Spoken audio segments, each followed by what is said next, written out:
So in addition to doing crazy amounts of touring, which I mean, you told me earlier, this is like week 4 of being on the road. You've been 4 weeks straight, and then usually I try to book up like January to April or May. I try to book up solid, and then I get that done. Then I take the summer off. Okay. And I'll take a writing job. I've been writing for TV shows for 12 years. You did Ellen, and then you wrote for Lucky Louie. Yeah, Louie show. Tell me some Lucky Louie stories. I love that show. Yeah, it was amazing. It was the job that, if of all the jobs I've had, it's the one that that's the one that got away. That would have been a good ride. Right.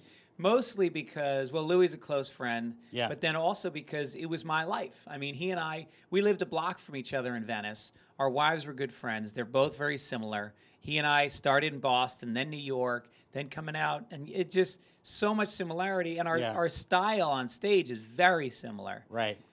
So I was like, I can write this show in my sleep. Yeah. I wrote a couple episodes, and I was just like, man, I liked the writers. We had amazing writers. Yeah. And it was just like it was just something that didn't feel like work. Yeah. Great show, maybe just didn't hit at the right time, or who knows? Who can People understand? couldn't handle how bleak it was. Yeah. It was and like, how stripped down. I know he wanted to do or it was like sort of more of a honeymooners. Who cares about the sets? Like, I think the set, as stupid as that sounds, and as stupid as you sound saying it, I know I sound stupid. It really was a huge part of it. People see that, and they just are used to seeing friends and pretty things and colors, and then they saw this, and they just kind of like, you've already got a strike against you. And then you've got the characters saying horrible things.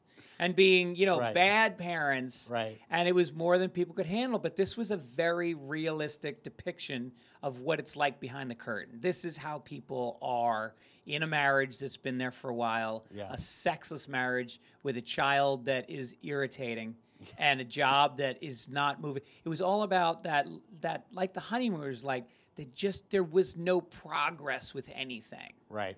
And that was stifling to people because sitcoms, the first thing you hear when you're going to go pitch a sitcom is, what's their dream? Yeah. What are they going after? How are they getting there? Yeah. And there was no dreams in Lucky Louie. Right. They just were. Just nightmares. Right. Yeah.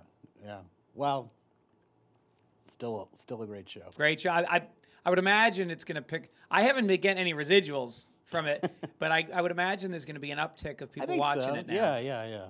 History Channel's doing it? History Channel's going to do it. That would be great. Yeah. Us and Nazis. 23 hours of Nazis. I like and then it. Lucky Louie. I like it.